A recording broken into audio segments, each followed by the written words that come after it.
Hello students. इस video में मैं कक्षा 11वीं वाले विद्यार्थियों को गणित पेपर का मॉडल क्वेश्चन पेपर दिखा रहा हूं। तो चलो मैं आप लोगों को पूरा पेपर दिखा देता हूं।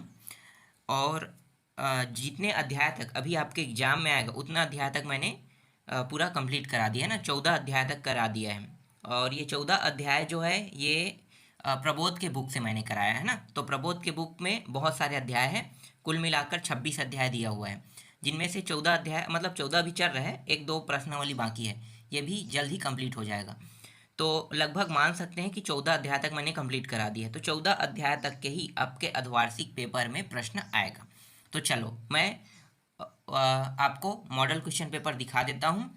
और इसमें जितना मैंने बताया ना अध्याय तक, उतना ही अध्याय तक के यहाँ पे ऐड किया गया है। तो देखो, प्रत्येक प्रश्न में 1 अंक वाला है ना। तो यहाँ पे आई देखो, आई माइनस 19 दिया है का मान क्या होगा कह रहा है। तो ये प्रश्न मैंने अभी अभी पढ़ाया है, तो आप लोगों को पता होगा कि इनका उत्तर क्या होगा, है ना। माइनस में है तो मतलब उत्तर माइनस में आएगा और -1 ही इसका उत्तर रहेगा, है ना। तो ये तो आप निकाल लोगे।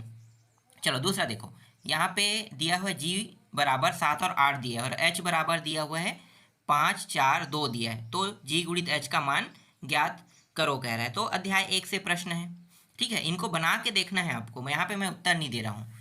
जब तक कि आप खुद बना के नहीं देखोगे तब तक कि आपका प्रैक्टिस नहीं होगा, और बना के देखोगे तभी आपसे प्रश्न बनेगा और आप अर्धवार्षिक पेपर में भी अच्छे नंबर ला सकते हो।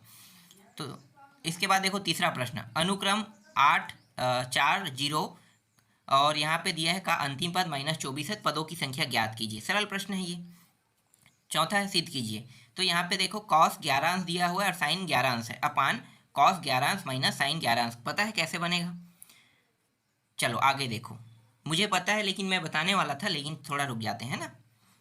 आगे देखो, पांचवा प्रश्न, समुच्चय 1 4 9 और यहाँ 100 तक की दिया है, तो समुच्चय निर्माण के रूप में व्यक्त करो कह रहा है। छठवां प्रश्न देखो, यदि एफ एक्स बराबर एक्स का वर्ग जी एक्स एक्स प्लस 2, तो जी ओ एफ, और मतलब ये गुणा में है, जी ओ एफ दिया है, एफ ओ जी ज्ञात करे कह रहा है ना। तो ये बना के देखना, ठीक है। इस अध्याय से आपको पता होना चाहिए, और आप बिना प्रैक्टिस के इन प्रश्नों को नहीं बना सकते। बहुत सरल प्रश्न है, लेकिन आपको प्रैक्टिस करना पड़ेगा। सातवां सिद्ध कीजिए। देखो साइन का वर्ग दिया है, पाई अपान 6 दिया है, कॉस का वर्ग पाई अपान 3। देखो पाई अपान 6 का मतलब कितना होता है, 180 अपान 6 से क्या कर दोगे, भाग दे दोगे तो अंश पता चल जाएगा ना। इसके बाद देखो -10 का वर्ग पाई अपान 4 बराबर -1/2। वर्ग समीकरण x वर्ग प्लस 3 बराबर 0 समीकरण का हल ज्ञात कीजिए। नौवां है, यदि n Pn -2 बराबर 60 अंश, तो n का मान ज्ञात करो कह रहा है। 10वां है, 5 और 26 के बीच 2 समांतर माध्य ज्ञात करो। ये सभी 1 1 नंबर के प्रश्न थे। अब खंड ब देखने वाले हैं, जिसमें 3 3 नंबर के प्रश्न दिए हुए हैं। तो 3 3 नंबर के प्रश्न में देख सकते हो, किसी समांतर श्रेणी के 7वें पद का 7 गुना उसके 11वें पद के 11 गुना के बराबर है, तो श्रेणी का 18वां पद ज्ञात करो कह रहा है ना। 12वां देखो, x अपान 3 प्लस 9y और घात कितना है 10 के विस्तार के मध्य पद ज्ञात करो कह रहा है। फिर 13वां है, 2nc3 और nc3 बराबर 11:1, यदि हो तो n का मान ज्ञात करो।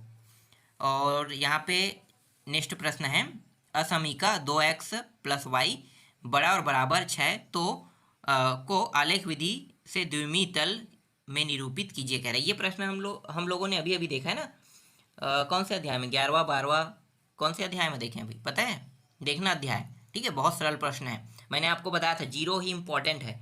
जीरो इम्पोर्टेंट है, और ये चिन्ह जो है ये किस दिशा में, जीरो की ओर कि नंबर की ओर। अगर आपको ये चीज़ पता है तो आप आसानी से बना लोगे।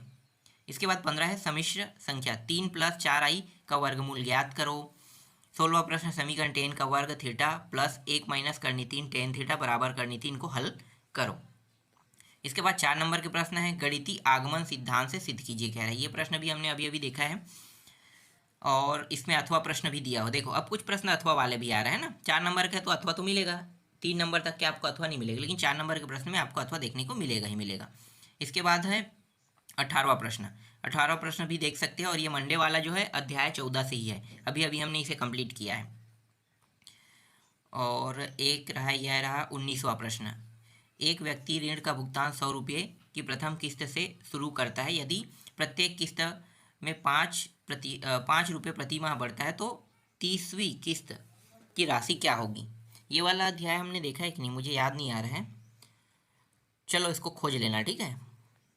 और इसके बाद देखो 20वां प्रश्न, और यहाँ पे मैं आपको दिखा देता हूँ 21वां प्रश्न। कुल 21 प्रश्न यहाँ पे दिए हुए हैं और इन सभी प्रश्नों की आपको खुद प्रैक्टिस करना है। जब तक कि आप प्रैक्टिस नहीं करोगे तब तक के आपकी तैयारी पूरी तरीके से नहीं होगा, ठीक है। ये एक मॉडल क्वेश्चन है, सेम टू सेम ऐसा ही प्रश्न आपके एग्जाम में अभी देखने को मिलेगा।